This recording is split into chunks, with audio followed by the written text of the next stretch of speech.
नमस्कार स्टूडेंट्स, मैं Sabajeet Deen ICE coaching campus by Sabaji sir में आपका स्वागत है।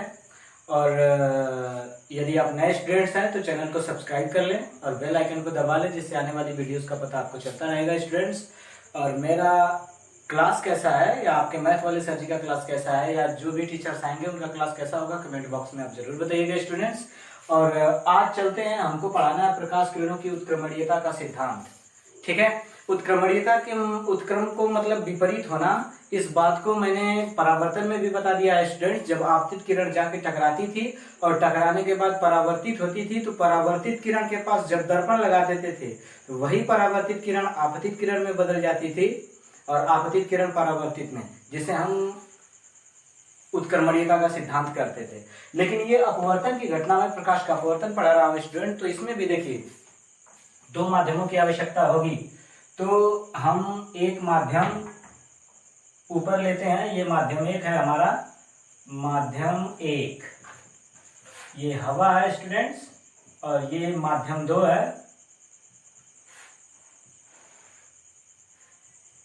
ठीक है स्टूडेंट्स, और ये कांच है।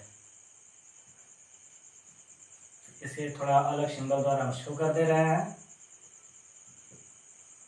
अब देखिए स्टूडेंट्स, जब प्रकाश किरण एक माध्यम से चलकर, ठीक है, दूसरे माध्यम में प्रवेश करती है तो ये आपतन बिंदु हुआ, जाना चाहिए इसे सीधे, लेकिन विरल माध्यम ऊपर है, हवा है, और कांच सघन माध्यम है। ये मैंने आपको बता दिया अपवर्तनांक के द्वारा।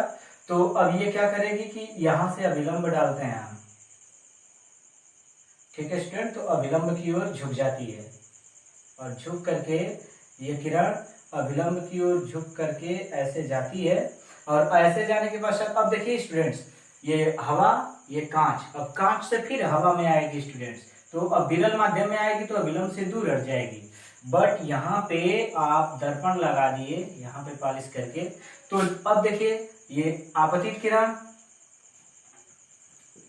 आपतित किरण स्रोत से निकली है, ठीक है स्टूडेंट्स। अब इसमें अंदर आने पर ये हो जाएगी अपवर्तित किरण, और अपवर्तित के बाद फिर ये निर्गमन होगा स्टूडेंट्स, और जब ये दर्पण से टकराएगी तो देखिए फिर इसकी दिशा बदल गई स्टूडेंट्स, अब ये ऊपर की ओर जा रही है, ठीक है। अब देखिए ये पुनः अब ये अपवर्तित किरण हो जाएगी स्टूडेंट्स, ये आपतित किरण यहाँ से, अपवर्तित किरण यहाँ से। यानी अब उत्क्रमणीयता सिद्धांत आपको समझना है, परिभाषा को ध्यान से सुनिएगा, ठीक है। जब प्रकाश किरण एक माध्यम से चलकर दूसरे माध्यम में प्रवेश करती है तो उसके नीचे दर्पण लगा देने पर पुनः किरण जो अपवर्तित किरण थी या निर्गमित किरण पुनः आपतित किरण में परिवर्तित हो जाती है। प्रकाश की इसी घटना को उत्क्रमणीयता सिद्धांत कहते हैं। आते हैं इसे अब सिद्ध करते हैं स्टूडेंट्स। वीडियो को एक बार और सुन लीजिएगा, आपको समझ में आ जाएगा, या एक बार फिर से मैं बता दे रहा हूं। जब प्रकाश किरण एक माध्यम से चलकर दूसरे माध्यम में प्रवेश करती है और एक समतल दर्पण या दर्पण लगा देने के पश्चात किरण पुनः बदल के अपवर्तित आपतित किरण के रूप में हो जाती है, तो यह प्रक्रिया उत्क्रमणीयता सिद्धांत कहलाती है, ठीक है। अब इसे आया सिद्ध करने के लिए, तो यहाँ पे हम हेडिंग लिख देंगे, सिद्ध करना, ठीक है स्टूडेंट्स। अब ये हमें सिद्ध करना है तो लिखेंगे, जब किरण एक माध्यम से चलकर दूसरे माध्यम में प्रवेश करती है तब, जब किरण एक माध्यम से चलकर दूसरे माध्यम में प्रवेश करती है तब, स्नेल के नियम से। और स्नेल का नियम स्टूडेंट्स आपको मैंने पढ़ा दिया है, स्नेल का नियम, तो स्नेल के नियम से, अब स्नेल का नियम होता है साइन आई। देखिए यहाँ पे आपतित किरण और अभिलंब के बीच बना कोण आपतन कोण, और यहाँ पे अपवर्तित किरण और अभिलंब के बीच बना कोण अपवर्तन कोण, आर हो गया स्टूडेंट्स। तो साइन आई बटे साइन आर इक्वल टू पहले माध्यम के सापेक्ष दूसरा माध्यम, तो यहाँ पे लिखेंगे 1n2, समीकरण नंबर 1 हुआ स्टूडेंट्स। ठीक है। जब, अब इसके बाद लिखेंगे जब प्रकाश किरण दूसरे माध्यम से उत्क्रमणित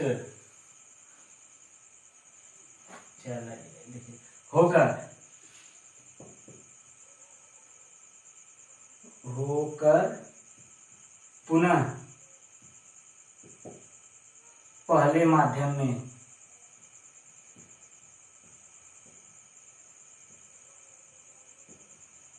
आती है। ठीक है। तब स्नेल के नियम से, ठीक है स्टूडेंट्स, स्नेल के नियम से। ठीक है स्टूडेंट्स, तो अब देख लीजिए, स्नेल के नियम से हो जाएगा साइन। अब देखिए ये आर हो जाएगा स्टूडेंट्स, यहां से जाएगा तो ये आर हो जाएगा ये, और फिर यहाँ पे ये आई, तो साइन आर बटे साइन आई बराबर 2n1। देखिए अब दूसरे माध्यम से पहले माध्यम में जा रहा है, समीकरण नंबर 2 प्राप्त हो जाएगा स्टूडेंट्स। ठीक है। अब इसके पश्चात हम इस प्रक्रिया को आगे बढ़ाते हैं, तो इस प्रक्रिया को आगे बढ़ाने में अब लिखेंगे समीकरण 1 में समीकरण 2 का गुणा।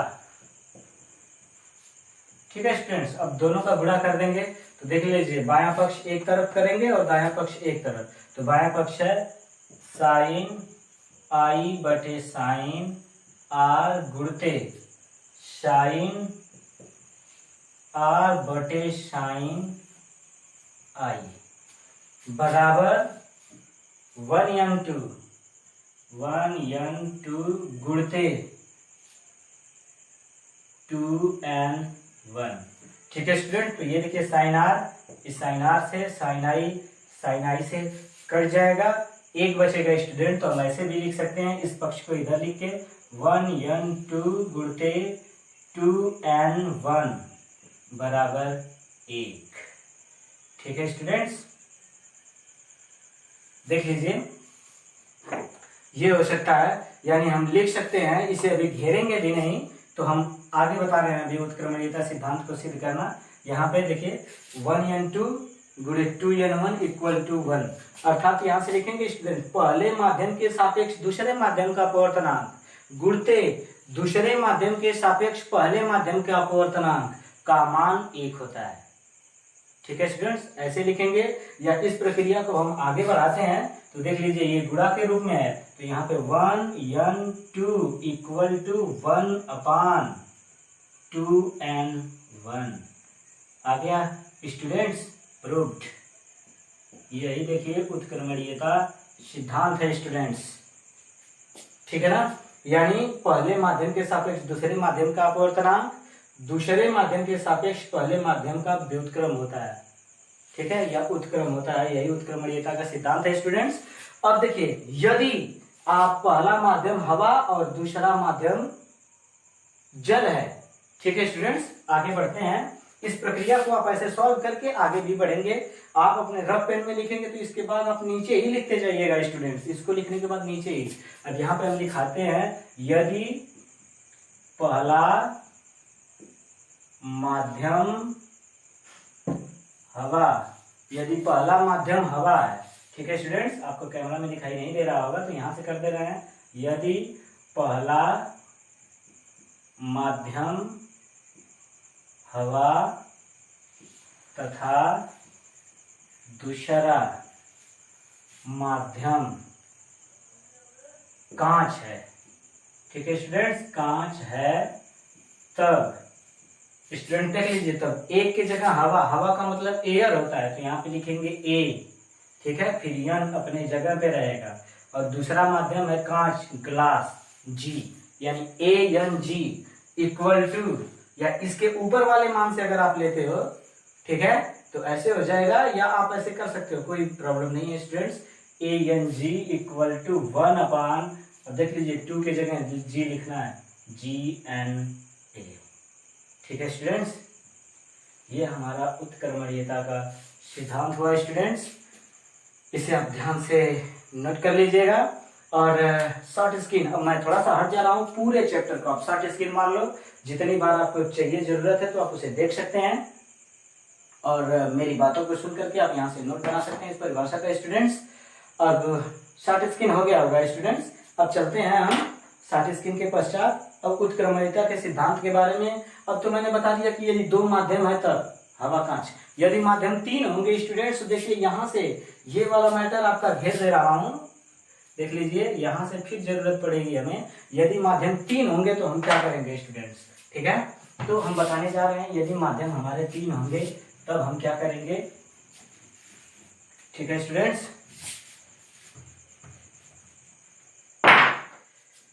देख लीजिए, लिखेंगे यदि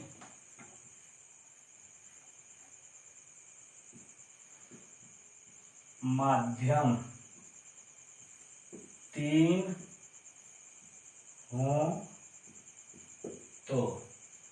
तो देखिए स्टूडेंट्स होगा 1 n 2 गुणते 2n3 गुणते 3n1 इक्वल टू 1।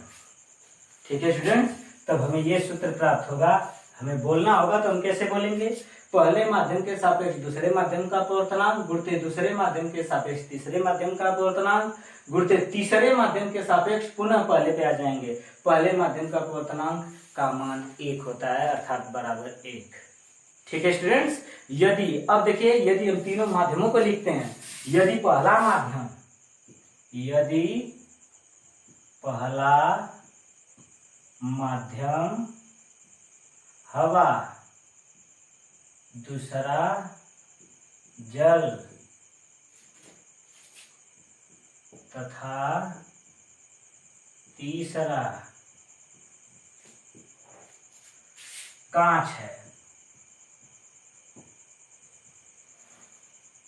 है, तब देखिए कैसे बनेगा स्टूडेंट्स, 1 की जगह हवा है, एयर, तो यहाँ पे लिखेंगे AN, दूसरा है जल तो ANW, वाटर।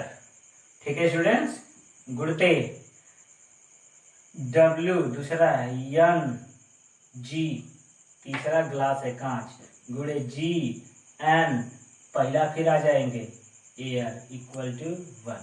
हमारा ये सूत्र प्राप्त हो जाएगा स्टूडेंट्स।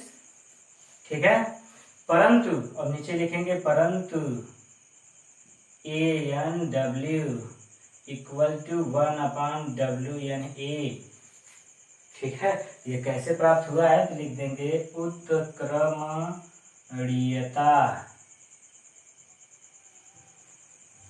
सिद्धांत से।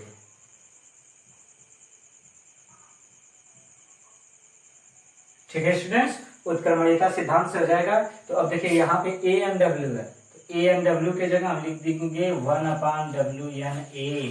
ठीक है स्टूडेंट्स, गुणते WNG गुणते GNA इक्वल्स टू 1 हो जाएगा स्टूडेंट्स, इक्वल्स टू 1 हो जाएगा। तो अब देखिए ये बटे में है, इसको उधर लेके चले जाते हैं, तब WNG ये वाला मान, फिर ये वाला मान GNA इक्वल्स टू, ये उधर जाएगा, WNA के मान के बराबर होगा स्टूडेंट्स। माध्यम 3 होने पे ये सूत्र प्राप्त होगा आपको स्टूडेंट्स। आप सवाल को उतार लीजिएगा और मैं कुछ क्वेश्चन को अभी आपको सॉल्व करने जा रहा हूं, या कुछ क्वेश्चन के बारे में मैं कल आपको बता दूंगा। इन दोनों पे आधारित, उत्क्रमणीयता सिद्धांत पे आधारित क्वेश्चन को कल बता सकता हूं स्टूडेंट्स। तब तक के लिए इस क्वेश्चन की आप अच्छे से प्रैक्टिस कर लीजिएगा। ठीक है स्टूडेंट, धन्यवाद।